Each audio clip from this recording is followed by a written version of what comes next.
Thoughts become things. Sharon Horne, this is a book I wrote in the early 2000 teens. It was an idea and thoughts I had following my sudden cardiac arrest. I'm like, I'm going to capture all those and create a book out of them. And I did that. I don't share it with very many people. It's a very personal journey and personal book. So if you're curious about that, you can always ask. It's also available on Amazon, Amazon.com. And I can't remember if I published it as a Kindle book or not. I probably did a long, long time ago, but it's more of a workbook, so I like to be able to have the hard copy and write in it. That's actually the unedited version that I edited before I did. Actually, anyway, I'm off topic. So today, 1492 of our What You Up To Now, we're going to talk about thoughts become things, and we are entering the third segment of the annual challenge, the BU 365-day challenge, to do one thing every day that improves us. And we did physical in January, emotional in February, and we're doing mental, or our mental well-being, in the month of March. Looked up a bunch of idioms because I'm aligning the annual challenge with my Supersize Your Business segment that I do every day. And I share an idiom, what things mean, where they came from, and how you might apply them to growing and building and supersizing your business every day for the Supersize Your Business group. It's something I started to do as I was moving because I needed a topic I could talk about every day quickly and easily for that group, and something that was meaningful and that could help them change the way they see things, change the way I see things when it comes to growing and building businesses and my businesses. So idioms to me was kind of a step beyond the word of the day or the thought of the day. It's still a thought of the day. It's just a different convoluted meaning. And so it's fun to look up, what does it mean? Where does it come from? Now, thoughts become things. I don't even know that that's an idiom, but it's become so popular. I learned it from Bob Proctor long before The Secret, which is why he was in The Secret. It talks and speaks to the law of attraction, the things that we think about, the ideas we have, the beliefs we have, the things we visualize in our mind, we create them in our lives. Example, the book. It's true of everything. And I'm wondering if you know that to be true in your life, or you believe that or not. Not everybody believes it, right? The law of attraction is a universal law.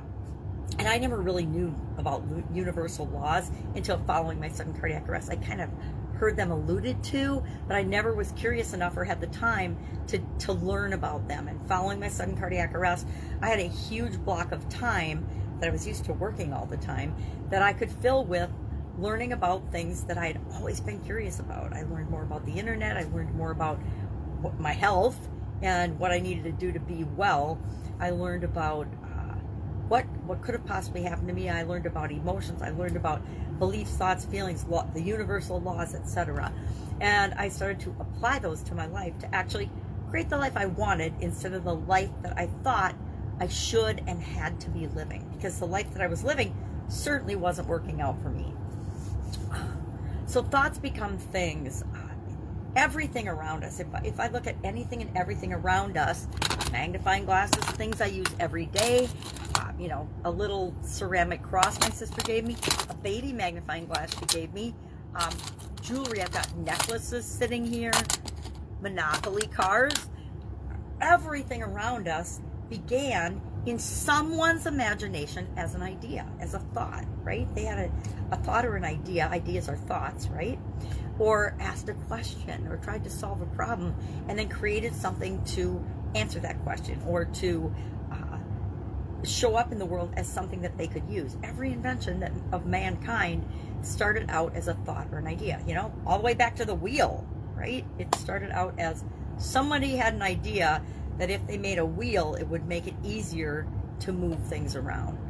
So this month we'll focus on a lot of different mindset and mental topics. We will cover the SOAP framework. This is my calendar. Remember I said I just did a quick calendar with a topic every day. And like last month, they're subject to change. If I think of something or something comes up, like the heart wall exercise that I totally forgotten about, I will add that. I am doing some interesting things this month I haven't talked about yet, but that I will share throughout the challenge. One of the things I'm doing is I have a hypnosis app that I bought last year, and I was going to do a hypnosis a day as this year's challenge, and then I decided, that's too broad, that's too general, that's too, how do we bring that together so we can learn from one another? And that's why I decided to overlay the life framework on. But this month, I am doing a mindset, mental health, mental well-being hypnosis, at least one every single day. And listening to that, I usually listen when I go to bed, so I'm not sure how much of that I'm retaining on a conscious level. I know I get it on a subconscious level, but I usually fall asleep in the first couple minutes of them. So we'll see how effective that is throughout the course of this month as I listen to one every day. And I'm committing right now, I listen to one every night at bedtime with respect to mental. And there's probably 100+ hypnosises on that app that have to do with mental well-being, mental health, and the mental area and aspect of our life. So I won't have any trouble picking them.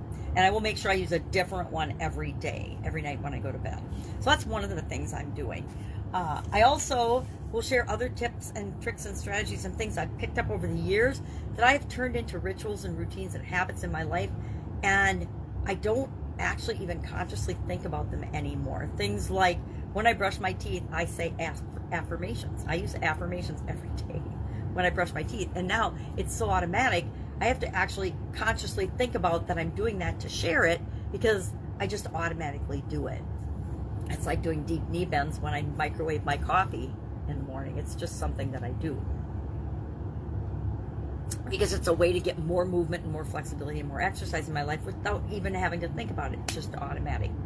Unless, of course, there's someone here, then I don't, and they're in the room with me, I don't do it, because that would be embarrassing and silly. Unless I'm talking to them about things that I do and routines that I have.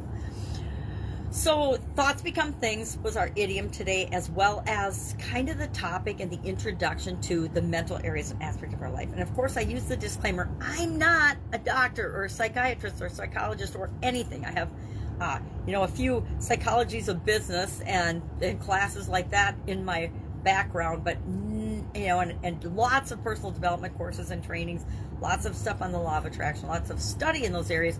But I do not claim to have the answers to anything. There are areas in our life where we need to seek professional help. Physically, if you're sick, you go to a doctor, you go to an expert. If you have symptoms, you don't know what's going on, something's off for you, you go get help with that. You don't try to diagnose it and figure it out yourself. You are responsible for figuring it out, finding the right doctors, etc., and handling that illness, but you have to go to the expert sometimes. That's true of every area aspect of our life, including our mindset, our mental health. It's mental, emotional, physical, spiritual health. If you need spiritual help, you go to a spiritual guide or spiritual expert. Not me, but I'm going to talk about that as one of the areas and aspects of our life from my own personal experience. How do I deal with these areas and aspects, and what do I do to set goals and achieve those goals in each of these different areas of the life framework? So that's what I'm working on today. I am in the middle of a big project, a big secret confidential project, so I won't share what that is, but excited to continue to work on that. But if I can help you in any way when it comes to business, or even the annual challenge and life framework, or anything, and you don't have anybody to talk to or ask, please hit me up. Or if you just want a different outside non-connected resource to you at all, just ask. Send me a direct message or text me. You can even Voxer me if you happen to know my Voxer, but it's kind of a secret code. And we can have a quick chat. I love Voxer, especially with my coaching and consulting clients, because it's quick and easy, and I don't have to read anything. I can just listen and respond immediately. Great tool, great app available, of course, on our cell phones, as there's so many tools and things that we use nowadays. All right, have an awesome day. I will be with you tomorrow. Bye. I'm going to go create some things with my thoughts. Bye.